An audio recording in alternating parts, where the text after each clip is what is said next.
শুনছেন Bengali Saga.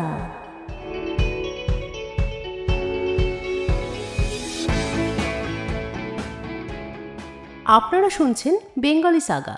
আমি বিদিশা। আজকে শোনাব রবীন্দ্রনাথ ঠাকুর রচিত গোরা উপন্যাসের ৬ষ্ঠ পর্ব।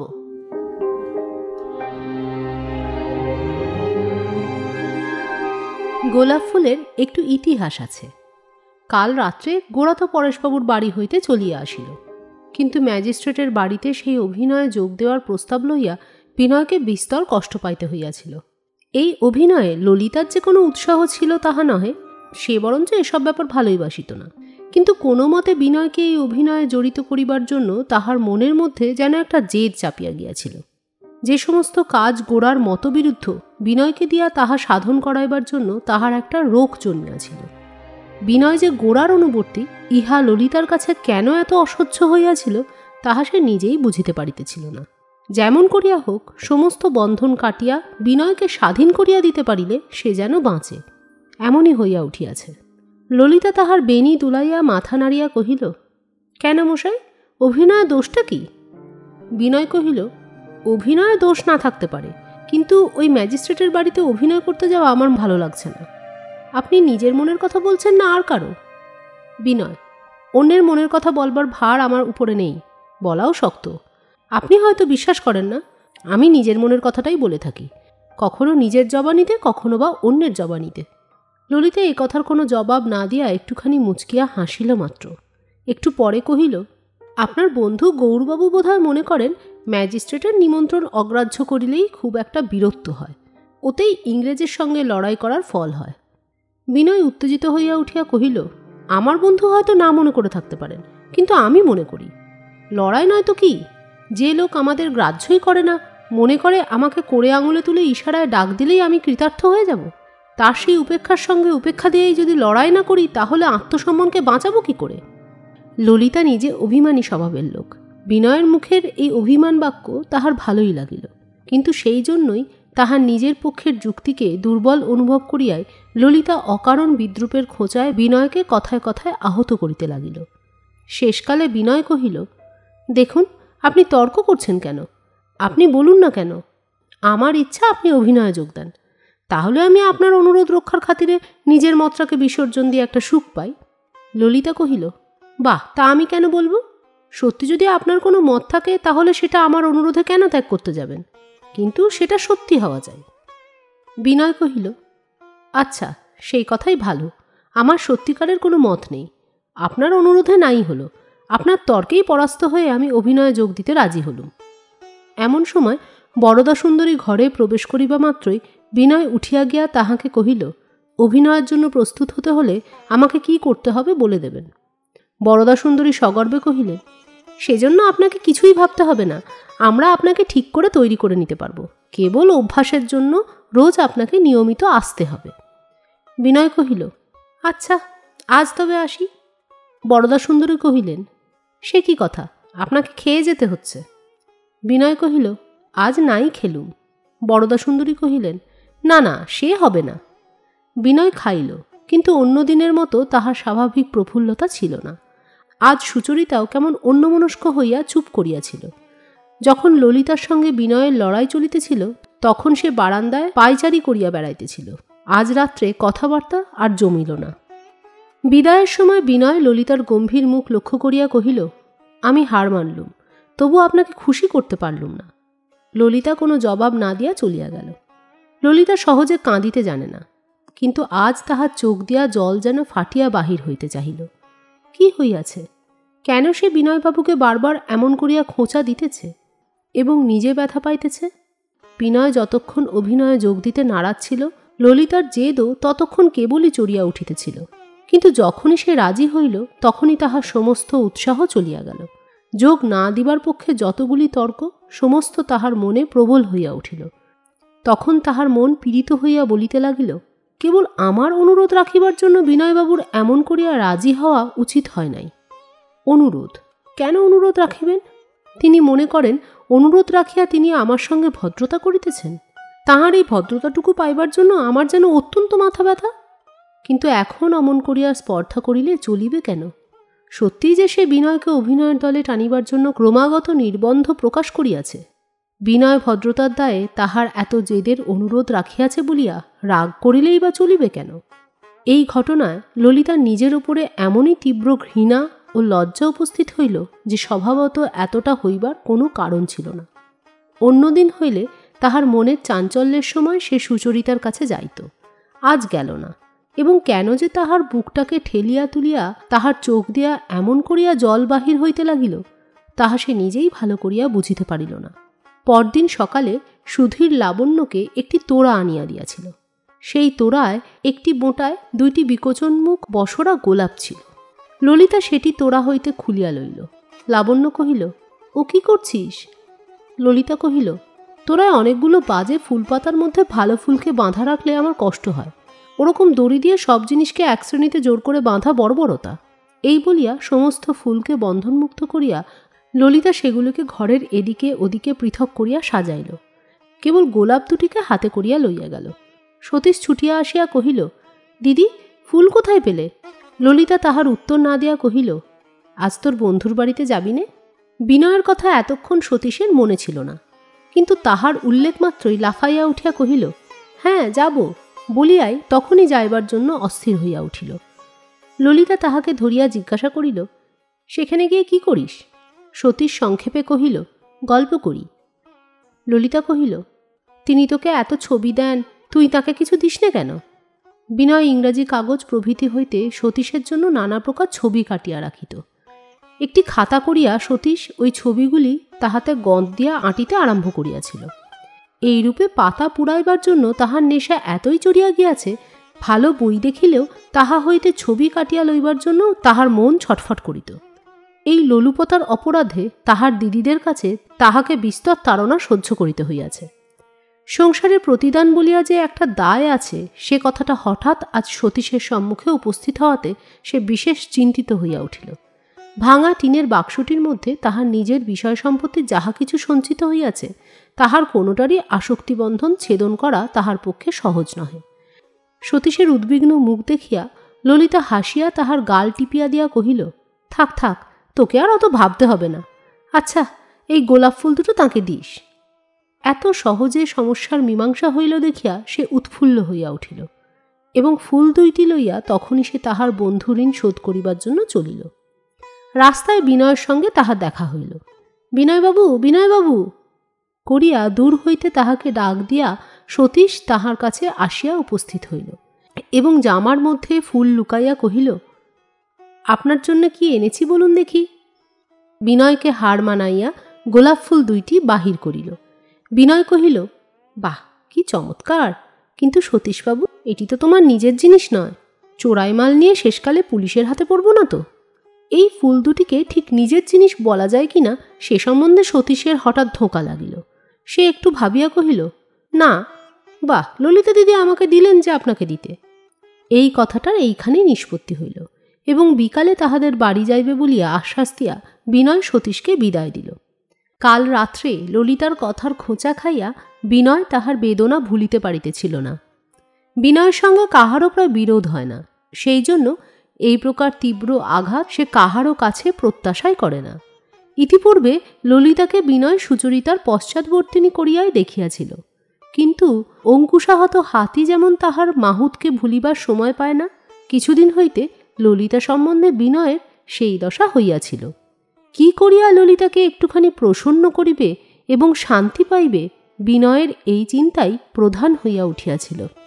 সন্ধ্যার সময় বাসায় আসিয়া ললিতার তীব্র হাস্যোদ্বিগ্ধ জ্বালাময় কথাগুলি একটার পর একটা কেবলই তাহার মনে বাজিয়া উঠিত এবং তাহার নিদ্রা দূর করিয়া রাখিত। আমি গোড়ার ছায়ার মতন, আমার নিজের কোনো পদার্থ নাই, ললিতা এই বলিয়া অবজ্ঞা করেন, কিন্তু কথাটা সম্পূর্ণ অসত্য। ইহার বিরুদ্ধে নানা প্রকার যুক্তি সে মনের মধ্যে জড়ো করিয়া তুলিত, কিন্তু এ সমস্ত যুক্তি তাহার কোনো কাজে লাগিত না, কারণ ললিতা তো স্পষ্ট করিয়া এ অভিযোগ তাহার বিরুদ্ধে আনে নাই, এ কথা লইয়া তর্ক করিবার অবকাশই তাহাকে দেয় নাই। বিনয়ের জবাব দিবার এত কথা ছিল, তবু সেগুলো ব্যবহার করিতে না পারিয়া তাহার মনে ক্ষোভ আরও বাড়িয়া উঠিতে লাগিল। অবশেষে কাল রাত্রে হারিয়াও যখন ললিতার মুখ সে প্রসন্ন দেখিল না, তখন বাড়িতে আসিয়া সে নিতান্ত অস্থির হইয়া পড়িল। মনে মনে ভাবিতে লাগিল, সত্যি কি আমি এতই অবজ্ঞার পাত্র? এই জন্য সতীশের কাছে যখন সে শুনিল ললিতাই তাহাকে গোলাপ ফুল দুইটি সতীশের হাত দিয়া পাঠাইয়া দিয়াছে, তখন সে অত্যন্ত একটা উল্লাস বোধ করিল। সে ভাবিল, অভিনয়ে যোগ দিতে রাজি হওয়াতেই সন্ধির নিদর্শন স্বরূপ ললিতা তাহাকে খুশি হইয়া এই গোলাপ দুটি দিয়াছে। প্রথমে মনে করিল ফুল দুটি বাড়িতে রাখিয়া আসি, তাহার পর ভাবিল, না, এই শান্তির ফুল মায়ের পায়ে দিয়া ইহাকে পবিত্র করিয়া আনি। সেই দিন বিকালে বিনয় যখন পরেশবাবুর বাড়িতে গেল, তখন সতীশ ললিতার কাছে তাহার স্কুলের পড়া বলিয়া লইতেছে। বিনয় ললিতাকে কহিল, যুদ্ধেরই রং লাল, অতএব সন্ধির ফুল সাদা হওয়া উচিত ছিল। ললিতা কথাটা বুঝিতে না পারিয়া বিনয়ের মুখের দিকে চাহিল। বিনয় তখন একগুচ্ছ শ্বেতকরবী চাদরের মধ্যে থেকে বাহির করিয়া ললিতার সম্মুখে ধরিয়া কহিল, আপনার ফুল দুটি যতই সুন্দর হোক, তবু তাতে ক্রোধের রংটুকু আছে। আমার এ ফুল সৌন্দর্যে তাহার কাছে দাঁড়াতে পারে না, কিন্তু শান্তির শুভ্র রঙের নম্রতা স্বীকার করে আপনার কাছে হাজির হয়েছে। ললিতা কর্ণমূল রাঙা করিয়া কহিল, আমার ফুল আপনি কাকে বলছেন? বিনয় কিছু অপ্রতিভ হইয়া কহিল, তবে তো ভুল বুঝেছি। সতীশবাবু, কার ফুল কাকে দিলে? সতীশ উচ্চৈস্বরে বলিয়া উঠিল, বাহ, ললিতা দিদি যে দিতে বললে। বিনয়, কাকে দিতে বললেন? সতীশ, আপনাকে। ললিতা রক্তবর্ণ হইয়া উঠিয়া সতীশের পিঠে এক চাপড় মারিয়া কহিল, তোর মতন বোকা তো আমি দেখিনি। বিনয়বাবুর ছবির বদলে তুই তাকে ফুল দিতে চাইলি নে? সতীশ হতবুদ্ধি হইয়া কহিল, হ্যাঁ তাই তো, কিন্তু তুমি আমাকে দিতে বললে না। সতীশের সঙ্গে তর্ক করিতে গিয়া ললিতা আরও বেশি করিয়া জালে জড়াইয়া পড়িল। বিনয় স্পষ্ট বুঝিল ফুল দুটি ললিতাই দিয়াছে, কিন্তু বেনামিতেই কাজ করা তাহার অভিপ্রায় ছিল। বিনয় কহিল, আপনার ফুলের দাবি আমি ছেড়েই দিচ্ছি, কিন্তু তাই বলে আমার এই ফুলের মধ্যে ভুল কিছুই নেই। আমাদের বিবাদ নিষ্পত্তির শুভ উপলক্ষে এই ফুল কয়টি। ললিতা মাথা নাড়িয়া কহিল, আমাদের বিবাদই বা কি, আর তার নিষ্পত্তিই বা কিসের? বিনয় কহিল, একেবারে আগা গোড়া সমস্তই মায়া। বিবাদও ভুল, ফুলও তাই, নিষ্পত্তিও মিথ্যা। শুধু শুক্তিতে রজতভ্রম নয়, শুক্তিটা শুদ্ধই ভ্রম। ওই যে ম্যাজিস্ট্রেট সাহেবের বাড়িতে অভিনয়ের একটা কথা হচ্ছিল, সেটা? ললিতা কহিল, সেটা ভ্রম নয়, কিন্তু তা নিয়ে ঝগড়া কিসের? আপনি কেন মনে করছেন আপনাকে এইটাতে রাজি করাবার জন্য আমি মস্ত একটা লড়াই বাঁধিয়ে দিয়েছি? আপনি সম্মত হওয়াতেই আমি কৃতার্থ হয়েছি। আপনার কাছে অভিনয় করাটা যদি অন্যায় বোধ হয়, কারো কথা শুনে কেনই বা তাতে রাজি হবেন? এই বলিয়া ললিতা ঘর হইতে বাহির হইয়া গেল। সমস্তই উল্টো ব্যাপার হইল। আজ ললিতা ঠিক করিয়া রাখিয়াছিল যে সে বিনয়ের কাছে নিজের হার স্বীকার করিবে, এবং যাহাতে অভিনয় বিনয় যোগ না দেয় তাহাকে সেই অনুরোধ করিবে। কিন্তু এমন করিয়া কথা উঠিল এবং এমনভাবে তাহার পরিণতি হইল যে ফল ঠিক উল্টো দাঁড়াইল। বিনয় মনে করিল সে যে অভিনয় সম্বন্ধে এতদিন বিরুদ্ধতা প্রকাশ করিয়াছিল, তাহারই প্রতিঘাতের উত্তেজনা এখনও ললিতার মনে রহিয়া গেছে। বিনয় যে কেবল বাহিরে হার মানিয়াছে, মনের মধ্যে তাহার বিরোধ রহিয়াছে, এই জন্য ললিতার ক্ষোভ দূর হইতেছে না। ললিতা এই ব্যাপারটাতে যে এতটা আঘাত পাইয়াছে, ইহাতে বিনয় ব্যথিত হইয়া উঠিল। সে মনে মনে স্থির করিল এই কথাটা লইয়া সে আর কোনো আলোচনা উপহাস ছলেও করিবে না, এবং এমন নিষ্ঠা ও নৈপুণ্যের সঙ্গে এই কাজটাকে সম্পন্ন করিয়া তুলিবে যে কেহ তাহার প্রতি ঔদাসীন্যের অপরাধ আরোপ করিতে পারিবে না। সুচরিতা আজ প্রাতঃকাল হইতে নিজের শোবার ঘরে নিভৃতে বসিয়া খ্রিস্টের অনুকরণ নামক একটি ইংরেজি ধর্মগ্রন্থ পড়িবার চেষ্টা করিতেছে। আজ সে তাহার অন্যান্য নিয়মিত কর্মে যোগ দেয় নাই। মাঝে মাঝে গ্রন্থ হইতে মন ভ্রষ্ট হইয়া পড়াতে বইয়ের লেখাগুলি তাহার কাছে ছায়া হইয়া পড়িতেছিল। আবার পরক্ষণে নিজের ওপর রাগ করিয়া বিশেষ বেগের সহিত চিত্তকে গ্রন্থের মধ্যে আবদ্ধ করিতেছিল। কোনো মতেই হার মানিতে চাহিতেছিল না। এক সময় দূর হইতে কণ্ঠস্বর শুনিয়া মনে হইল বিনয়বাবু আসিয়াছেন। তখনই চমকিয়া উঠিয়া বই রাখিয়া বাহিরের ঘরে যাইবার জন্য মন ব্যস্ত হইয়া উঠিল। নিজের এই ব্যস্ততাতে নিজের ওপর ক্রুদ্ধ হইয়া সুচরিতা আবার চৌকির উপর বসিয়া বই লইয়া পড়িল। পাছে কানে শব্দ যায় বলিয়া দুই কান চাপিয়া পড়িবার চেষ্টা করিতে লাগিল। এমন সময় ললিতা তাহার ঘরে আসিল। সুচরিতা তাহার মুখের দিকে চাহিয়া কহিল, তোর কি হয়েছে বলতো? ললিতা তীব্র বেগে ঘাড় নাড়িয়া কহিল, কিছু না, সুচরিতা জিজ্ঞাসা করিল, কোথায় ছিলি? ললিতা কহিল, বিনয়বাবু এসেছেন, তিনি বোধহয় তোমার সঙ্গে গল্প করতে চান। বিনয়বাবুর সঙ্গে আর কেহ আসিয়াছেন কিনা এ প্রশ্ন সুচরিতা আজ উচ্চারণ করিতেও পারিল না। যদি আর কেহ আসিত তবে নিশ্চয়ই ললিতা তাহা উল্লেখ করিত, কিন্তু তবু মন নিঃসংশয় হইতে পারিল না। আর সে নিজেকে দমনের চেষ্টা না করিয়া গৃহাগত অতিথির প্রতি কর্তব্যের উপলক্ষে বাহিরের ঘরের দিকে চলিল। ললিতাকে জিজ্ঞাসা করিল, তুই যাবি নে? ললিতা একটু অধৈর্যের স্বরে কহিল, তুমি যাও না, আমি পরে যাচ্ছি। সুচরিতা বাহিরের ঘরে প্রবেশ করিয়া দেখিল বিনয় সতীশের সঙ্গে গল্প করিতেছে। সুচরিতা কহিল, বাবা বেরিয়ে গেছেন, এখনই আসবেন। মা আপনাদের সেই অভিনয়ের কবিতা মুখস্থ করাবার জন্য লাবণ্য ও লীলাকে নিয়ে মাস্টারমশাইয়ের বাড়িতে গেছেন। ললিতা কোনো মতেই গেল না। তিনি বলে গেছেন আপনি এলে আপনাকে বসিয়ে রাখতে। আপনার আজ পরীক্ষা হবে। বিনয় জিজ্ঞাসা করিল, আপনি এর মধ্যে নেই? সুচরিতা কহিল, সবাই অভিনেতা হলে জগতে দর্শক হবে কে? বরদা সুন্দরী সুচরিতাকে এ সকল ব্যাপারে যথাসম্ভব বাদ দিয়া চলিতেন, তাই তাহার গুণপনা দেখাইবার জন্য এবারও ডাক পড়ে নাই। অন্যদিন এই দুই ব্যক্তি একত্র হইলে কথার অভাব হইত না। আজ উভয় পক্ষেই এমন বিঘ্ন ঘটিয়াছে যে কোনো মতে কথা জমিতে চাহিল না। সুচরিতা গোরার প্রসঙ্গ তুলিবে না পণ করিয়া আসিয়াছিল। বিনয়ও পূর্বের মতন সহজে গোরার কথা তুলিতে পারে না। তাহাকে ললিতা এবং হয়তো এ বাড়ির সকলেই গোরার একটি ক্ষুদ্র উপগ্রহ বলিয়া মনে করে। ইহাই কল্পনা করিয়া গোরার কথা তুলিতে সে বাধা পায়। অনেকদিন এমন হইয়াছে বিনয় আগে আসিয়াছে, গোরা তাহার পরে আসিয়াছে। আজও সেইরূপ ঘটিতে পারে ইহাই মনে করিয়া সুচরিতা যেন এক প্রকার সচকিত অবস্থায় রহিল। গোরা পাছে আসিয়া পড়ে এই তাহার একটা ভয় ছিল, এবং পাছে না আসে এই আশঙ্কাও তাহাকে বেদনা দিতেছিল। বিনয়ের সঙ্গে ছাড়া ছাড়াভাবে দুই চারটে কথা হওয়ার পর সুচরিতা আর কোনো উপায় না দেখিয়া সতীশের ছবির খাতাখানা লইয়া সতীশের সঙ্গে সেই সম্বন্ধে আলোচনা করিতে লাগিল। মাঝে মাঝে ছবি সাজাইবার ত্রুটি ধরিয়া নিন্দা করিয়া সতীশকে রাগাইয়া তুলিল।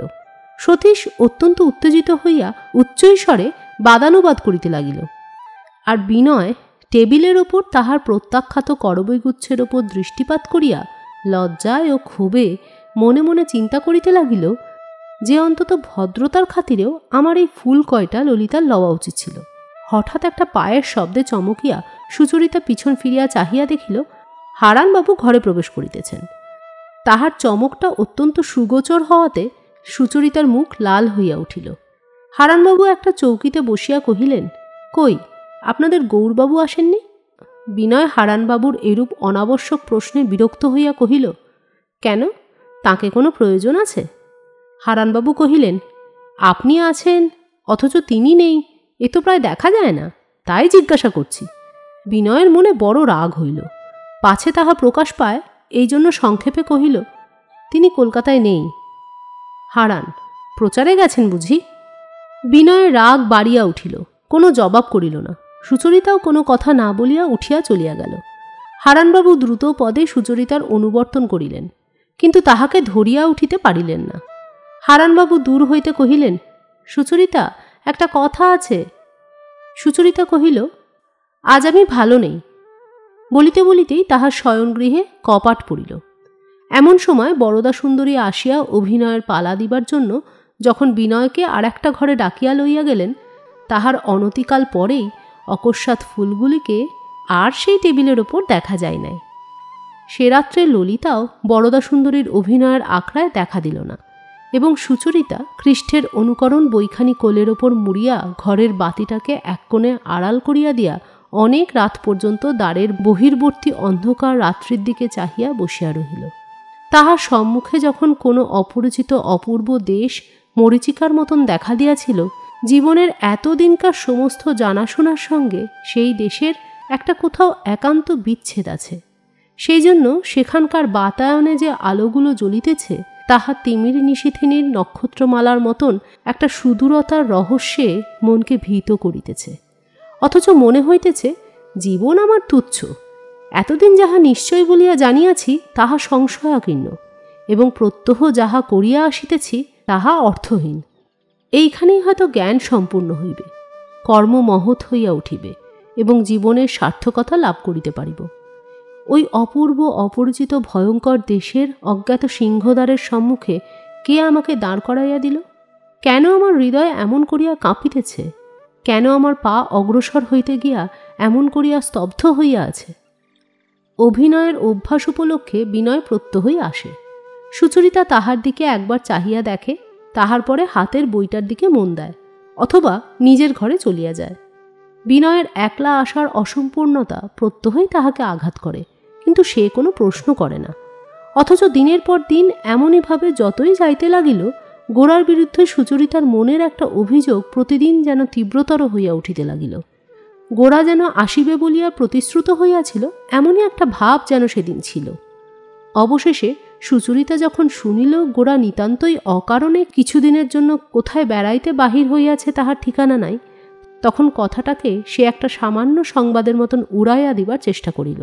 কিন্তু কথাটা তাহার মনে বিধিয়াই রহিল। কাজ করিতে করিতে হঠাৎ এই কথাটা মনে পড়ে, অন্যমনস্ক হইয়া আছে। হঠাৎ দেখে এই কথাটাই সে মনে মনে ভাবিতেছিল। গোরার সঙ্গে সেদিনকার আলোচনার পর তাহার এরূপ হঠাৎ অন্তর্ধান সুচরিতা একেবারেই আশা করে নাই। গোরার মতের সঙ্গে নিজের সংস্কারের এতদূর পার্থক্য থাকা সত্ত্বেও সেদিন তাহার অন্তঃকরণে বিদ্রোহের উজান হাওয়া কিছুমাত্র ছিল না। সেদিন সে গোরার মতগুলি স্পষ্ট বুঝিতেছিল কিনা বলা যায় না, কিন্তু গোরা মানুষটাকে সে যেন একরকম করিয়া বুঝিয়াছিল। গোরার মত যাই থাক না কেন, সে মতে যে মানুষকে ক্ষুদ্র করে নাই, অবজ্ঞাযোগ্য করে নাই, বরঞ্চ তাহার চিত্তের বলিষ্ঠতাকে যেন প্রত্যক্ষগোচর করিয়া তুলিয়াছে, ইহা সেদিন সে প্রবলভাবে অনুভব করিয়াছে। এ সকল কথা আর কাহারও মুখে সে সহ্য করিতেই পারিত না। রাগ হইত, সে লোকটাকে মূঢ় বলিয়া মনে করিত। তাহাকে শিক্ষা দিয়া সংশোধন করিবার জন্য মনে চেষ্টার উত্তেজনা হইত। কিন্তু সেদিন গোরার সম্বন্ধে তাহার কিছুই হইল না। গোরার চরিত্রের সঙ্গে, বুদ্ধির তীক্ষ্ণতার সঙ্গে, অসন্দিগ্ধ বিশ্বাসের দৃঢ়তার সঙ্গে এবং মেঘমন্দ্র কণ্ঠস্বরের মর্মভেদী প্রবলতার সঙ্গে তাহার কথাগুলি মিলিত হইয়া একটা সজীব ও সত্য আকার ধারণ করিয়াছিল। এ সমস্ত মত সুচরিতা নিজে গ্রহণ না করিতে পারে, কিন্তু আর কেহ যদি ইহাকে এমনভাবে সমস্ত বুদ্ধি বিশ্বাস সমস্ত জীবন দিয়া গ্রহণ করে, তবে তাহাকে ধিক্কার দিবার কিছুই নাই। এমনকি বিরুদ্ধ সংস্কার অতিক্রম করিয়াও তাহাকে শ্রদ্ধা করা যাইতে পারে। এই ভাবটা সুচরিতাকে সেদিন সম্পূর্ণ অধিকার করিয়াছিল। মনের এই অবস্থাটা সুচরিতার পক্ষে একেবারে নতুন। মতের পার্থক্য সম্বন্ধে সে অত্যন্ত অসহিষ্ণু ছিল। পরেশবাবুর এক প্রকার নির্লিপ্ত সমাহিত শান্ত জীবনের দৃষ্টান্ত সত্ত্বেও সে সাম্প্রদায়িকতার মধ্যে বাল্যকাল হইতে বেষ্টিত ছিল বলিয়া মত জিনিসটাকে অতিশয় একান্ত করিয়া দেখিত। সেই দিনই প্রথম সে মানুষের সঙ্গে মতের সঙ্গে সম্মিলিত করিয়া দেখিয়া যেন একটা সজীব সমগ্র পদার্থের রহস্যময় সত্তা অনুভব করিল। মানব সমাজকে কেবল আমার পক্ষ এবং অন্য পক্ষ এই দুই সাদা কালো ভাগে অন্তত বিচ্ছিন্ন করিয়া দেখিবার যে ভেদ দৃষ্টি, তাহাই সেদিন সে ভুলিয়াছিল, এবং ভিন্ন মতের মানুষকে মুখ্যভাবে মানুষ বলিয়া এমন করিয়া দেখিতে পাইয়াছিল যে ভিন্ন মতটা তাহার কাছে গৌণ হইয়া গিয়াছিল। সেদিন সুচরিতা অনুভব করিয়াছিল যে তাহার সঙ্গে আলাপ করিতে গোরা একটা আনন্দ বোধ করিতেছে। সে কি কেবলমাত্র নিজের মত প্রকাশ করিবারই আনন্দ? এই আনন্দদানে সুচরিতারও কি কোনো হাত ছিল না? হয়তো ছিল না। হয়তো গোরার কাছে কোনো মানুষের কোনো মূল্য নাই। সে নিজের মত এবং উদ্দেশ্য লইয়াই একেবারে সকলের নিকট হইতে সুদূর হইয়া আছে। মানুষরা তাহার কাছে মত প্রয়োগ করিবার উপলক্ষ মাত্র। সুচরিতা কয়দিন বিশেষ করিয়া উপাসনায় মন দিয়াছিলেন। সে যেন পূর্বের চেয়েও পরেশবাবুকে বেশি করিয়া আশ্রয় করিবার চেষ্টা করিতেছিল। একদিন পরেশবাবু তাহার ঘরে একলা বসিয়া পড়িতেছিলেন। এমন সময় সুচরিতা তাহার কাছে চুপ করিয়া আসিয়া বসিল। পরেশবাবু বই টেবিলের ওপর রাখিয়া জিজ্ঞাসা করিলেন, কি রাধে? সুচরিতা কহিল, কিছু না বলিয়া তাহার টেবিলের উপরে যদিচ বই কাগজ প্রভৃতি গোছানোই ছিল, তবু সেগুলিকে নাড়িয়া চাড়িয়া অন্যরকম করিয়া গুছাইতে লাগিল। একটু পরে বলিয়া উঠিল, বাবা, আগে তুমি আমাকে যেরকম পড়াতে এখনও সেই রকম করে পড়াও না কেন? পরেশবাবু সস্নেহে একটুখানি হাসিয়া কহিলেন, আমার ছাত্রী যে আমার স্কুল থেকে পাশ করে বেরিয়ে গেছে, এখন তো তুমি নিজে পড়েই বুঝতে পারো। সুচরিতা কহিল, না, আমি কিচ্ছু বুঝতে পারিনি, আমি আগের মতো তোমার কাছে পড়ব। পরেশবাবু কহিলেন, আচ্ছা বেশ, কাল থেকে পড়াব। সুচরিতা আবার কিছুক্ষণ চুপ করিয়া থাকিয়া হঠাৎ বলিয়া উঠিল, বাবা, সেদিন বিনয়বাবু জাতিভেদের কথা অনেক বললেন, তুমি আমাকে সে সম্বন্ধে কিছু বুঝিয়ে বলো না কেন? পরেশবাবু কহিলেন, মা, তুমি তো জানোই, তোমরা আপনি ভেবে বুঝতে চেষ্টা করবে। আমার বা আরও কারো মত কেবল অভ্যস্ত কথার মতো ব্যবহার করবে না। আমি বরাবর তোমাদের সঙ্গে সেই রকম করেই ব্যবহার করেছি। প্রশ্নটা ঠিক মতন মনে জেগে উঠবার পূর্বেই সে সম্বন্ধে কোনো উপদেশ দিতে যাওয়া আর ক্ষুধা পাবার পূর্বেই খাবার খেতে দেওয়া একই, তাতে কেবল অরুচি এবং অপাক হয়। তুমি আমাকে যখনই প্রশ্ন জিজ্ঞাসা করবে আমি যা বুঝি বলবো। সুচরিতা কহিল, আমি তোমাকেই প্রশ্ন জিজ্ঞাসা করছি, আমরা জাতিভেদকে নিন্দা করি কেন? পরেশবাবু কহিলেন, একটা বেড়াল পাতের কাছে বসে ভাত খেলে কোনো দোষ হয় না, অথচ একটা মানুষ সে ঘরে প্রবেশ করলে ভাত ফেলে দিতে হয়। মানুষের প্রতি মানুষের এমন অপমান এবং ঘৃণা যে জাতিভেদে জন্মায়, সেটা অধর্ম না বলে কি বলবো? মানুষকে যারা এমন ভয়ানক অবজ্ঞা করতে পারে তারা কখনোই পৃথিবীর বড় হতে পারে না। অন্যের অবজ্ঞা তাদের সইতেই হবে। সুচরিতা গোরার মুখের কথা অনুসরণ করিয়া কহিল, এখনকার সমাজে যে বিকার উপস্থিত হয়েছে তাতে অনেক দোষ থাকতে পারে। সে দোষ তো সমাজের সকল জিনিসেই ঢুকেছে, তাই বলে আসল জিনিসটাকে দোষ দেওয়া যায় কি? পরেশবাবু তাহার স্বাভাবিক শান্ত স্বরে কহিলেন, আসল জিনিসটা কোথায় আছে জানলে বলতে পারতুম। আমি চোখে দেখতে পাচ্ছি আমাদের দেশে মানুষ মানুষকে অসহ্য ঘৃণা করছে এবং তাতে আমাদের সকলকে বিচ্ছিন্ন করে দিচ্ছে। এমন অবস্থায় একটা কাল্পনিক আসল জিনিসের কথা চিন্তা করে মন সান্ত্বনা মানে কই? সুচরিতা পুনশ্চ গোরাদের কথা প্রতিধ্বনি স্বরূপ কহিল, আচ্ছা, সকলকে সমদৃষ্টিতে দেখাই তো আমাদের দেশের চরম তত্ত্ব ছিল। পরেশবাবু কহিলেন, সমদৃষ্টিতে দেখা জ্ঞানের কথা, হৃদয়ের কথা নয়। সমদৃষ্টির মধ্যে প্রেমও নেই, ঘৃণাও নেই। সমদৃষ্টি রাগ দেশের অতীত। মানুষের হৃদয় এমনতর হৃদয় ধর্মবিহীন জায়গায় স্থির দাঁড়িয়ে থাকতে পারে না। সেই জন্য আমাদের দেশে এরকম সমতত্ত্ব থাকা সত্ত্বেও নীচজাতকে দেবালয় পর্যন্ত প্রবেশ করতে দেওয়া হয় না। যদি দেবতার ক্ষেত্রেও আমাদের দেশে সাম্য না থাকে, তবে দর্শন শাস্ত্রের মধ্যে সে তত্ত্ব থাকলেই কি আর না থাকলেই বা কি? সুচরিতা পরেশবাবুর কথা অনেকক্ষণ চুপ করিয়া বসিয়া মনে মনে বুঝিতে চেষ্টা করিতে লাগিল। অবশেষে কহিল, আচ্ছা বাবা, তুমি বিনয়বাবুদের এসব কথা বোঝাবার চেষ্টা করো না কেন? পরেশবাবু একটু হাসিয়া কহিলেন, বিনয়বাবুদের বুদ্ধি কম বলে যে এসব কথা বোঝেন না তা নয়, বরঞ্চ তাঁদের বুদ্ধি বেশি বলেই তারা বুঝতে চান না, কেবল বোঝাতেই চান। তাঁরা যখন ধর্মের দিক থেকে অর্থাৎ সকলের চেয়ে বড় সত্যের দিক থেকে সব কথা অন্তরের সঙ্গে বুঝতে চাইবেন, তখন তোমার বাবার বুদ্ধির জন্য তাদের অপেক্ষা করে থাকতে হবে না। এখন তারা অন্য দিক থেকে দেখছেন। এখন আমার কথা তাদের কোনো কাজেই লাগবে না। গোরাদের কথা যদিও সুচরিতা শ্রদ্ধার সহিত শুনিতেছিল, তবু তাহা তাহার সংস্কারের সহিত বিবাদ বাধাইয়া তাহার অন্তরের মধ্যে বেদনা দিতেছিল। সে শান্তি পাইতেছিল না। আজ পরেশবাবুর সঙ্গে কথা কহিয়া সেই বিরোধ হইতে সে ক্ষণকালের জন্য মুক্তি লাভ করিল। গোরা, বিনয় বা আর কেহই যে পরেশবাবুর চেয়ে কোনো বিষয়ে ভালো বোঝে, এ কথা সুচরিতা কোনো মতেই মনে স্থান দিতে চায় না। পরেশবাবুর সঙ্গে যাহার মতের অনৈক্য হইয়াছে, সুচরিতা তাহার ওপর রাগ না করিয়া থাকিতে পারে না। সম্প্রতি গোরার সঙ্গে আলাপের পর গোরার কথা একেবারে রাগ বা অবজ্ঞা করিয়া উড়াইয়া দিতে পারিতেছিল না বলিয়াই সুচরিতা এমন একটা কষ্ট বোধ করিতেছিল। সেই কারণেই আবার শিশুকালের মতন করিয়া পরেশবাবুকে তাহার ছায়াটির ন্যায় নিয়ত আশ্রয় করিবার জন্য তাহার হৃদয়ের মধ্যে ব্যাকুলতা উপস্থিত হইল। চৌকি হইতে উঠিয়া দরজার কাছ পর্যন্ত গিয়া আবার ফিরিয়া আসিয়া সুচরিতা পরেশবাবুর পেছনে তাহার চৌকির পিঠের উপর হাত রাখিয়া কহিল, বাবা, আজ বিকালে আমাকে নিয়ে উপাসনা করো। পরেশবাবু কহিলেন, আচ্ছা। তারপরে নিজের শোবার ঘরে গিয়া দরজা বন্ধ করিয়া বসিয়া সুচরিতা গোরার কথাকে একেবারে অগ্রাহ্য করিবার চেষ্টা করিল।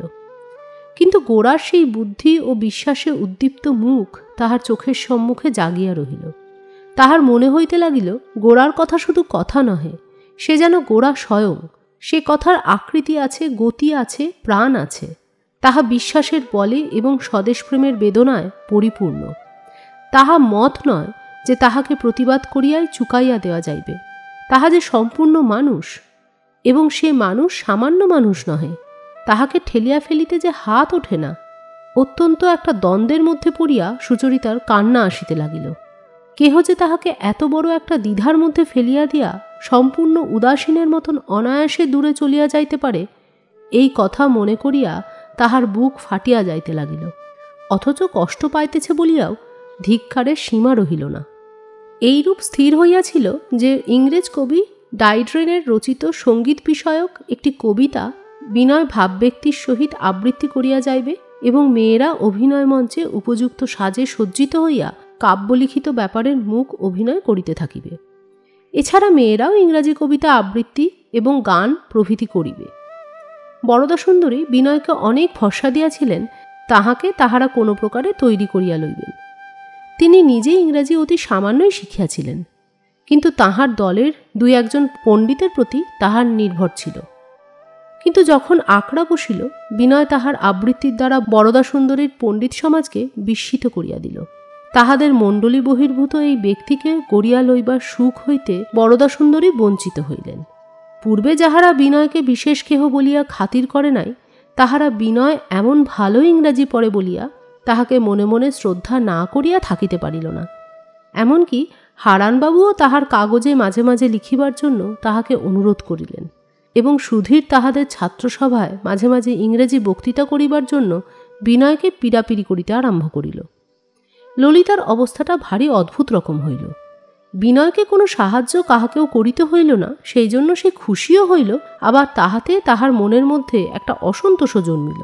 বিনয় যে তাহাদের কাহারও অপেক্ষা ন্যূন নহে, বরঞ্চ তাহাদের সকলের চেয়ে ভালো, সে যে মনে মনে নিজের শ্রেষ্ঠত্ব অনুভব করিবে এবং তাহাদের নিকট হইতে কোনো প্রকার শিক্ষার প্রত্যাশা করিবে না, ইহাতে তাহাকে আঘাত করিতে লাগিল। বিনয়ের সম্বন্ধে সে যে কি চায়, কেমনটা হইলে তাহার মন বেশ সহজ অবস্থা প্রাপ্ত হয়, তাহা সে নিজেই বুঝিতে পারিল না। মাঝে হইতে তাহার অপ্রসন্নতা কেবলই ছোটখাটো বিষয়ে তীব্রভাবে প্রকাশ পাইয়া ঘুরিয়া ফিরিয়া বিনয়কেই লক্ষ্য করিতে লাগিল। বিনয়ের প্রতি ইহা যে সুবিচার নহে এবং শিষ্টতাও নহে, তাহা সে নিজেই বুঝিতে পারিল। বুঝিয়া সে কষ্ট পাইল এবং নিজেকে দমন করিতে যথেষ্ট চেষ্টা করিল। কিন্তু অকস্মাৎ অতি সামান্য উপলক্ষেই কেন যে তাহার একটা অসঙ্গত অন্তর্জ্বালা সংযমের শাসন লঙ্ঘন করিয়া বাহির হইয়া পড়িত, তাহা সে বুঝিতে পারিত না। পূর্বে যে ব্যাপারে যোগ দিবার জন্য সে বিনয়কে অবিশ্রাম উত্তেজিত করিয়াছে, এখন তাহা হইতে নিরস্ত করিবার জন্যই তাহাকে অস্থির করিয়া তুলিল। কিন্তু এমন সমস্ত আয়োজনকে বিপর্যস্ত করিয়া দিয়া বিনয় অকারণে পলাতক হইবে কি বলিয়া? সময়ও তাহার অধিক নাই এবং নিজের একটা নতুন নৈপুণ্য আবিষ্কার করিয়া সে নিজেই এই কাজে উৎসাহিত হইয়া উঠিয়াছে। অবশেষে ললিতা বরদাসুন্দরীকে কহিল, আমি এতে থাকব না। বরদাসুন্দরী তাহার মেজ মেয়েকে বেশ চিনিতেন, তাই নিতান্তই শঙ্কিত হইয়া জিজ্ঞাসা করিলেন, কেন? ললিতা কহিল, আমি যে পারি নে। বস্তুত যখন হইতে বিনয়কে আর আনাড়ি বলিয়া গণ্য করিবার উপায় ছিল না, তখন হইতেই ললিতা বিনয়ের সম্মুখে কোনো মতেই আবৃত্তি বা অভিনয় অভ্যাস করিতে চাহিত না। সে বলিত, আমি আপনি আলাদা অভ্যাস করব। ইহাতে সকলেরই অভ্যাসে বাধা পড়িত, কিন্তু ললিতাকে কিছুতেই পারা গেল না। অবশেষে হার মানিয়া অভ্যাস ক্ষেত্রে ললিতাকে বাদ দিয়াই কাজ চালাইতে হইল। কিন্তু যখন শেষ অবস্থায় ললিতা একেবারেই ভঙ্গ দিতে চাহিল, তখন বরদাসুন্দরীর মাথায় বজ্রাঘাত হইল। তিনি জানিতেন যে তাহার দ্বারা ইহার প্রতিকার হইতেই পারিবে না। তখন তিনি পরেশবাবু শরণাপন্ন হইলেন। পরেশবাবু সামান্য বিষয়ে কখনোই তাহার মেয়েদের ইচ্ছা অনিচ্ছায় হস্তক্ষেপ করিতেন না, কিন্তু ম্যাজিস্ট্রেটের কাছে তাহারা প্রতিশ্রুত হইয়াছেন। সেই অনুসারে সে পক্ষও আয়োজন করিয়াছেন। সময়ও অত্যন্ত সংকীর্ণ। এই সমস্ত বিবেচনা করিয়া পরেশবাবু ললিতাকে ডাকিয়া তাহার মাথায় হাত দিয়া কহিলেন, ললিতা, এখন তুমি ছেড়ে দিলে যে অন্যায় হবে। ললিতা রুদ্ধরোদন কণ্ঠে কহিল, বাবা, আমি যে পারি নে, আমার হয় না। পরেশ কহিল, তুমি ভালো না পারলে তোমার অপরাধ হবে না, কিন্তু না করলে অন্যায় হবে। ললিতা মুখ নিচু করিয়া দাঁড়াইয়া রহিল। পরেশবাবু কহিলেন, মা, যখন তুমি ভার নিয়েছ তখন তোমাকে তো সম্পন্ন করতেই হবে। পাছে অহংকারে ঘা লাগে বলে আর তো পালাবার সময় নেই। লাগুক না ঘা, সেটাকে অগ্রাহ্য করেও তোমাকে কর্তব্য করতে হবে। পারবে না মা? ললিতা পিতার মুখের দিকে মুখ তুলিয়া কহিল, পারব। সেই দিনই সন্ধ্যাবেলায় বিশেষ করিয়া বিনয়ের সম্মুখেই সমস্ত সংকোচ সম্পূর্ণ দূর করিয়া সে যেন একটা অতিরিক্ত বলের সঙ্গে যেন স্পর্ধা করিয়া নিজের কর্তব্যে প্রবৃত্ত হইল। বিনয় এতদিন তাহার আবৃত্তি শোনে নাই, আজ শুনিয়া আশ্চর্য হইল। এমন সুস্পষ্ট সতেজ উচ্চারণ, কোথাও কিছুমাত্র জরিমা নাই, এবং ভাব প্রকাশের মধ্যে এমন একটা নিঃসংশয় বল যে শুনিয়া বিনয় প্রত্যাশাতীত আনন্দ লাভ করিল। এই কণ্ঠস্বর তাহার কানে অনেকক্ষণ ধরিয়া বাজিতে লাগিল। কবিতা আবৃত্তিতে ভালো আবৃত্তিকারকের সম্বন্ধে শ্রোতার মনে একটা বিশেষ মোহ উৎপন্ন করে। সেই কবিতার ভাবটি তাহার পাঠককে মহিমা দান করে। সেটা যেন তাহার কণ্ঠস্বর, তাহার মুখশ্রী, তাহার চরিত্রের সঙ্গে জড়িত হইয়া দেখা দেয়। ফুল যেমন গাছের শাখায়, তেমনি কবিতাটিও আবৃত্তিকারকের মধ্যে ফুটিয়া উঠিয়া তাহাকে বিশেষ সম্পদ দান করে। ললিতাও বিনয়ের কাছে কবিতায় মণ্ডিত হইয়া উঠিতে লাগিল। ললিতা এতদিন তাহার তীব্রতার দ্বারা বিনয়কে অনবরত উত্তেজিত করিয়া রাখিয়াছিল। যেখানে ব্যথা সেইখানেই কেবলই যেমন হাত পড়ে, বিনয় তেমনি কয়দিন ললিতার উষ্ণ বাক্য এবং তীক্ষ্ণ হাস্য ছাড়া আর কিছুই ভাবিতেই পারে নাই। কেন যে ললিতা এমন করিল, তেমন বলিল, ইহাই তাহাকে বারংবার আলোচনা করিতে হইয়াছে। ললিতার অসন্তোষের রহস্য যতই সে ভেদ করতে না পারিয়াছে, ততই ললিতার চিন্তা তাহার মনকে অধিকার করিয়াছে। হঠাৎ ভোরের বেলা ঘুম হইতে জাগিয়া সে কথা তাহার মনে পড়িয়াছে। পরেশবাবুর বাড়িতে আসিবার সময় প্রত্যহই তাহার মনে বিতর্ক উপস্থিত হইয়াছে। আজ না জানি ললিতাকে কিরূপভাবে দেখা যাইবে। যেদিন ললিতার লেশমাত্র প্রসন্নতা প্রকাশ করিয়াছে, সেদিন বিনয় যেন হাঁপ ছাড়িয়া বাঁচিয়াছে, এবং এই ভাবটি কি করিলে স্থায়ী হয় সেই চিন্তাই করিয়াছে, কিন্তু এমন কোনো উপায় খুঁজিয়া পায় নাই যাহা তাহার আয়ত্তাধীন। এ কয়দিনের এই মানসিক আলোড়নের পর ললিতার কাব্য আবৃত্তির মাধুর্য বিনয়কে বিশেষ করিয়া এবং প্রবল করিয়া বিচলিত করিল। তাহার এত ভালো লাগিল যে কি বলিয়া প্রশংসা করিবে ভাবিয়া পাইল না। ললিতার মুখের সামনে ভালো মন্দ কোনো কথাই বলিতে তাহার সাহস হয় না, কেননা তাহাকে ভালো বলিলেই যে সে খুশি হইবে, মনুষ্য চরিত্রের এই সাধারণ নিয়ম ললিতার সম্বন্ধে না খাটিতে পারে। এমনকি সাধারণ নিয়ম বলিয়াই হয়তো খাটিবে না। এই কারণে বিনয় উচ্ছ্বসিত হৃদয় লইয়া বরদা সুন্দরীর নিকট ললিতার ক্ষমতার অজস্র প্রশংসা করিল। ইহাতে বিনয়ের বিদ্যা ও বুদ্ধির প্রতি বরদা সুন্দরীর শ্রদ্ধা আরও দৃঢ় হইল। আরেকটি আশ্চর্য ব্যাপার দেখা গেল। ললিতা যখনই নিজে অনুভব করিল তাহার আবৃত্তি ও অভিনয় অনিন্দনীয় হইয়াছে, সুগঠিত নৌকা ঢেউয়ের উপর দিয়া যেমন করিয়া চলিয়া যায়, সেও তেমনই সুন্দর করিয়া তাহার কর্তব্যের দুর্হতার উপর দিয়া চলিয়া গেল, তখন হইতে বিনয়ের সম্বন্ধে তাহার তীব্রতাও দূর হইল। বিনয়কে বিমুখ করিবার জন্য তাহার চেষ্টামাত্র রহিল না। এই কাজটাতে তাহার উৎসাহ বাড়িয়া উঠিল, এবং রিহার্সাল ব্যাপারে বিনয়ের সঙ্গে তাহার যোগ ঘনিষ্ঠ হইল। এমনকি আবৃত্তি অথবা অন্য কিছুর সম্বন্ধে বিনয়ের কাছে উপদেশ লইতে তাহার কিছুমাত্র আপত্তি রহিল না। ললিতার এই পরিবর্তনে বিনয়ের বুকের উপর হইতে যেন একটা পাথরের বোঝা নামিয়া গেল। এত আনন্দ হইল যে যখন তখন আনন্দময়ীর কাছে গিয়া বালকের মতন ছেলে মানুষই করিতে লাগিল। সুচরিতার কাছে বসিয়া অনেক কথা বকিবার জন্য তাহার মনে কথা জমিতে থাকিল, কিন্তু আজকাল সুচরিতার সঙ্গে তাহার দেখাই হয় না। সুযোগ পাইলেই ললিতার সঙ্গে আলাপ করিতে বসিত, কিন্তু ললিতার কাছে তাহাকে বিশেষ সাবধান হইয়া কথা বলিতে হইত। ললিতা যে মনে মনে তাহাকে এবং তাহার সকল কথাকে তীক্ষ্ণভাবে বিচার করে, ইহা জানিত বলিয়া ললিতার সম্মুখে তাহার কথা স্রোতে স্বাভাবিক বেগ থাকিত না।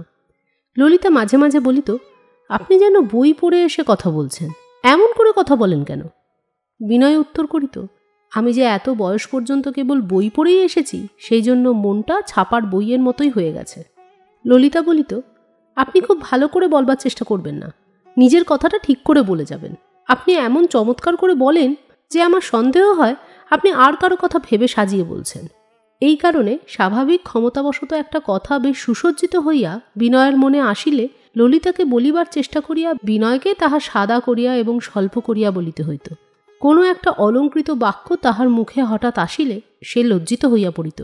ললিতার মনের ভিতর হইতে একটা যেন অকারণ মেঘ কাটিয়া গিয়া তাহার হৃদয় উজ্জ্বল হইয়া উঠিল। বরদা সুন্দরীও তাহার পরিবর্তন দেখিয়া আশ্চর্য হইয়া গেলেন।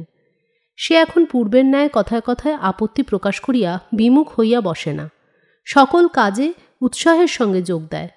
আগামী অভিনয়ের সাজসজ্জা ইত্যাদি সকল বিষয়ে তাহার মনে প্রত্যহ নানা প্রকার নতুন নতুন কল্পনার উদয় হইতে লাগিল। তাহাই লইয়া সে সকলকে অস্থির করিয়া তুলিল। এ সম্বন্ধে বরদা সুন্দরীর উৎসাহ যতই বেশি হোক, তিনি খরচের কথাটাও ভাবেন।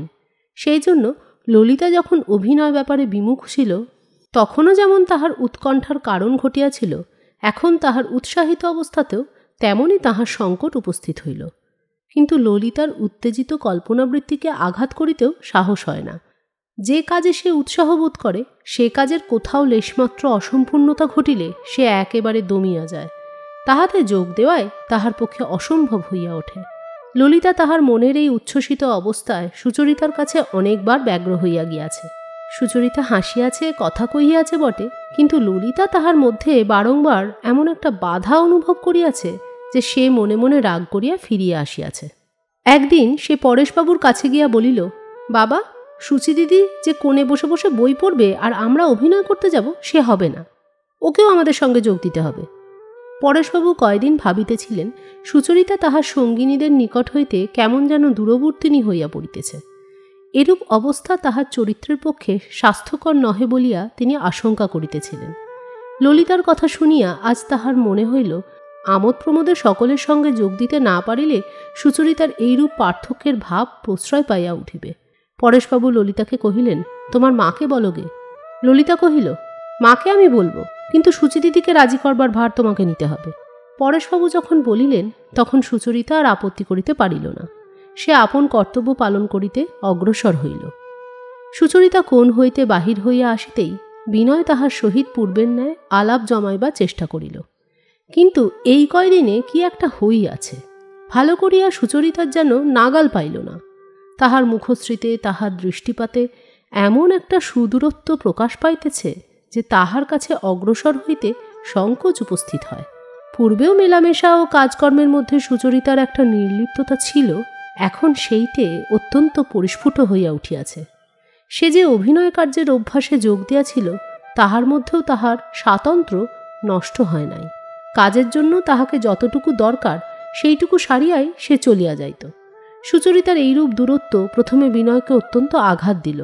বিনয় মিশুক লোক, যাহাদের সঙ্গে তাহার সৌহৃদ্য, তাহাদের নিকট হইতে কোনো প্রকার বাধা পাইলে বিনয়ের পক্ষে তাহা অত্যন্ত কঠিন হয়। এই পরিবারে সুচরিতার নিকট হইতেই এতদিন সে বিশেষভাবে সমাদর লাভ করিয়া আসিয়াছে। এখন হঠাৎ বিনা কারণে প্রতিহত হইয়া বড়ই বেদনা পাইল। কিন্তু যখন বুঝিতে পারিল এই একই কারণে সুচরিতার প্রতি ললিতার মনেও অভিমানের উদয় হইয়াছে, তখন বিনয় সান্ত্বনা লাভ করিল এবং ললিতার সহিত তাহার সম্বন্ধ আরও ঘনিষ্ঠ হইল। তাহার নিকট হইতে সুচরিতাকে এড়াইয়া চলিবার অবকাশও সে দিল না। সে আপনি সুচরিতার নিকট সংস্রব পরিত্যাগ করিল এবং এমনই করিয়া দেখিতে দেখিতে সুচরিতা বিনয়ের নিকট হইতে বহু দূরে চলিয়া গেল। এবারে কয়দিন গোরা উপস্থিত না থাকাতে বিনয় অত্যন্ত অবাধে পরেশবাবুর পরিবারের সঙ্গে সকল রকম করিয়া মিশিয়া যাইতে পারিয়াছিল। বিনয়ের স্বভাব এইরূপ অবারিতভাবে প্রকাশ পাওয়াতে পরেশবাবুর বাড়ির সকলেই একটা বিশেষ তৃপ্তি অনুভব করিল।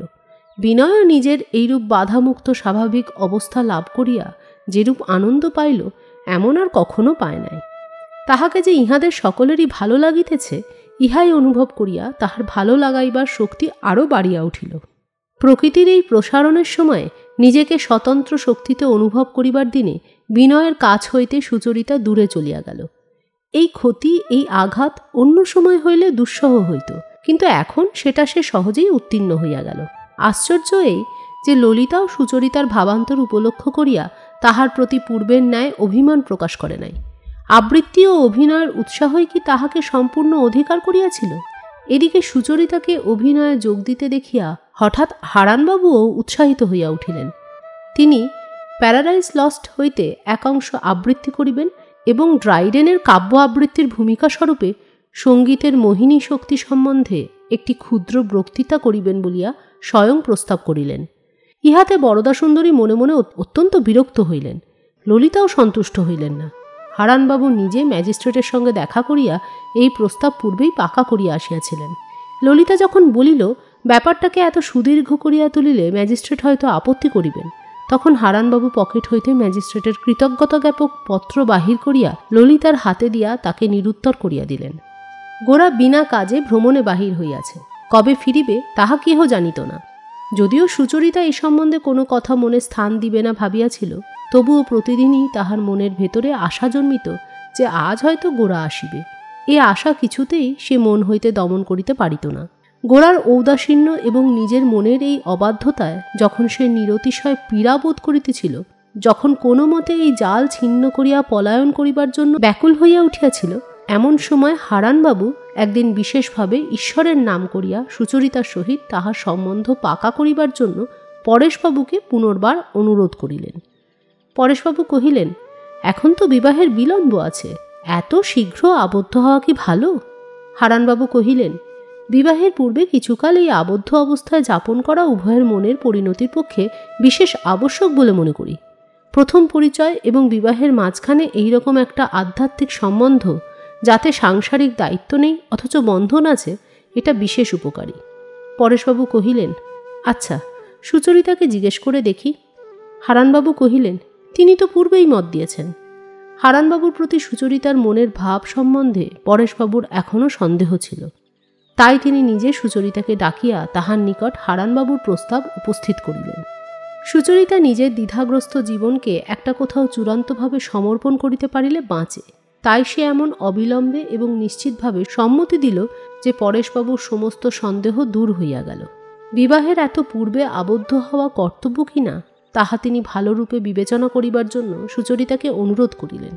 তৎসত্ত্বেও সুচরিতা এ প্রস্তাবে কিছুমাত্র আপত্তি করিল না। ব্রাউনলো সাহেবের নিমন্ত্রণ সারিয়া আসিয়া একটি বিশেষ দিনে সকলকে ডাকিয়া ভাবী দম্পতির সম্বন্ধ পাকা করা হইবে, এইরূপ স্থির হইল। সুচরিতার ক্ষণকালের জন্য মনে হইল তাহার মন যেন রাহুর গ্রাস হইতে মুক্ত হইয়াছে। সে মনে মনে স্থির করিল, হারানবাবুকে বিবাহ করিয়া ব্রাহ্ম সমাজের কাজে যোগ দিবার জন্য সে মনকে কঠোরভাবে প্রস্তুত করিবে। হারানবাবুর নিকট হইতেই সে প্রত্যহ খানিকটা করিয়া ধর্মতত্ত্ব সম্বন্ধে ইংরেজি বই পড়িয়া তাহার নির্দেশ মতো চলিতে থাকিবে, এইরূপ সংকল্প করিল। তাহার পক্ষে যাহা দুরূহ, এমনকি অপ্রিয়, তাহাই গ্রহণ করিবার প্রতিজ্ঞা করিয়া সে মনের মধ্যে খুব একটা স্ফীতি অনুভব করিল। হারানবাবুর সম্পাদিত ইংরেজি কাগজ কিছুকাল ধরিয়া সে পড়ে নাই। আজ সেই কাগজ ছাপা হইবা মাত্র তাহা হাতে আসিয়া পড়িল। বোধ করি হারানবাবু বিশেষ করিয়াই পাঠাইয়া দিয়াছেন। সুচরিতা কাগজখানি ঘরে লইয়া গিয়া স্থির হইয়া বসিয়া পরম কর্তব্যের মতন তাহার প্রথম লাইন হইতে পড়িতে আরম্ভ করিল। শ্রদ্ধাপূর্ণ চিত্তে নিজেকে ছাত্রীর মতন জ্ঞান করিয়া এই পত্রিকা হইতে উপদেশ গ্রহণ করিতে লাগিল। জাহাজ পালে চলিতে চলিতে হঠাৎ পাহাড়ে ঠেকিয়া কাত হইয়া পড়িল। এই সংখ্যায় সেকেলে বায়ুগ্রস্ত নামক একটি প্রবন্ধ আছে। তাহাতে বর্তমান কালের মধ্যে বাস করিয়াও যাহারা সেকালের দিকে মুখ ফিরাইয়া আছে, তাহাদিগকে আক্রমণ করা হইয়াছে।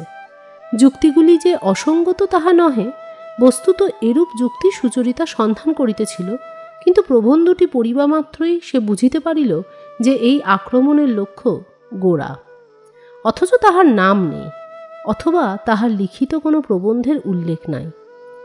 বন্দুকের প্রত্যেক গুলির দ্বারা একটি করিয়া মানুষ মারিয়া সৈনিক যেমন খুশি হয়, এই প্রবন্ধের প্রত্যেক বাক্যে তেমনই কোনো একটি সজীব পদার্থ বিদ্ধ হইতেছে বলিয়া যেন একটা হিংসার আনন্দ ব্যক্ত হইয়া উঠিয়াছে। এই প্রবন্ধ সুচরিতার পক্ষে অসহ্য হইয়া উঠিল। ইহার প্রত্যেক যুক্তি প্রতিবাদের দ্বারা খণ্ড খণ্ড করিয়া ফেলিতে তাহার ইচ্ছা হইল। সে মনে মনে কহিল, গৌরমোহনবাবু যদি ইচ্ছা করেন তবে এই প্রবন্ধকে তিনি ধুলায় লুটাইয়া দিতে পারেন। গোরার উজ্জ্বল মুখ তাহার চোখের সামনে জ্যোতির্ময় হইয়া জাগিয়া উঠিল এবং তাহার প্রবল কণ্ঠস্বর সুচরিতার বুকের ভেতর পর্যন্ত ধ্বনিত হইয়া উঠিল। সেই মুখের ও বাক্যের অসামান্যতার কাছে এই প্রবন্ধ ও প্রবন্ধ লেখকের ক্ষুদ্রতা এমনই তুচ্ছ হইয়া উঠিল যে সুচরিতা কাগজটাকে মাটিতে ফেলিয়া দিল। অনেককাল পরে সুচরিতা আপনি সেদিন বিনয়ের কাছে আসিয়া বসিল এবং তাহাকে কথায় কথায় বলিল, আচ্ছা, আপনি যে বলেছিলেন যেসব কাগজে আপনাদের লেখা বেরিয়েছে আমাকে পড়তে এনে দেবেন, কই দিলেন না? বিনয় কথা বলিল না যে ইতিমধ্যে সুচরিতার ভাবান্তর দেখিয়া সে আপন প্রতিশ্রুতি পালন করতে সাহস করে নাই। সে কহিল, আমি সেগুলো একত্র সংগ্রহ করে রেখেছি, কালই এনে দেব। বিনয় পরদিন পুস্তিকা ও কাগজের এক পুঁটুলি আনিয়া সুচরিতাকে দিয়া গেল। সুচরিতা সেগুলি হাতে পাইয়া আর পড়িল না, বাক্সের মধ্যে রাখিয়া দিল। পড়িতে অত্যন্ত ইচ্ছা করিল বলিয়াই পড়িল না। চিত্তকে কোনো মতেই বিক্ষিপ্ত হইতে দিবে না প্রতিজ্ঞা করিয়া নিজের বিদ্রোহী চিত্তকে পুনর্বার হারানবাবুর শাসনাধীনে সমর্পণ করিয়া আর একবার সে সান্ত্বনা অনুভব করিল।